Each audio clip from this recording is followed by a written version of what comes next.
بسم الله والحمد لله ولا إله إلا الله والله أكبر ولا حول ولا قوة إلا بالله العلي العظيم.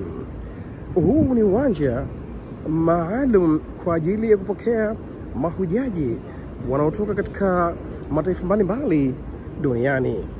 Huyu mfalme acha tu aitwe Khadimul Haramaini, maana hakika anawapenda mahujaji. Huu ni uwanja ambao mahujaji wanaokuja na ndege maalum, ndege za moja kwa moja kutoka katika mataifa yao, hushuka katika uwanja huu bila ya kughasiwa na wasafiri wengine, na hukuta maandalizi yaliyokuwa tayari ili kuwapeleka katika sehemu zao husika zinazopatikana huduma za ibada zao. Ni uwanja mkubwa, ni uwanja unaovutia, ni uwanja ambao ama kweli una kila hamasa ya kuonesha kuwa huyu mfalme wao ana haja na kila sababu ya kuitwa Khadimul Haramaini. Uwanja ni huo, uwanja unavutia, uwanja ni mkubwa, hasatan kwa mahujaji tu, lakini pia hata watu wanaokuja kutekeleza ibada za umra nao hutumia uwanja huu, hususan wale wanaokuja kwa idadi kubwa au wanaotumia ndege za moja kwa moja.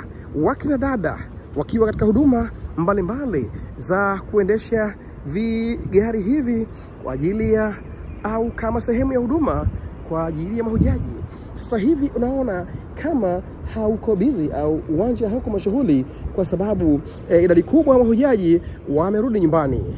Lakini nikuambia kitu, njoo baada ya mwezi mmoja au wiki mbili ambapo harakati za ibada za umra zitakuwa zimekwisha anza rasmi katika upande wa utekelezaji, ama kwa vibali tayari zimekwisha anza. Hii ndiyo Saudia, hii ndiyo Jeddah, na huu ndio uwanja kwa ukubwa wake, uko upande huu na upande ule. Hii ina kila sababu ya kupongezwa ukweli. Usiogope bwana kuja kufanya haji, ama kweli umeandaliwa mazingira kutekeleza ibada hizi katika wasaa uliokuwa kamilifu. Hajjun mabrurun wa dhanbun maghfurun wa sa'yun mashkurun wa kullu amun wa antum bi khairi. Hashim Al Azhar TV, Tanzania, Jeddah.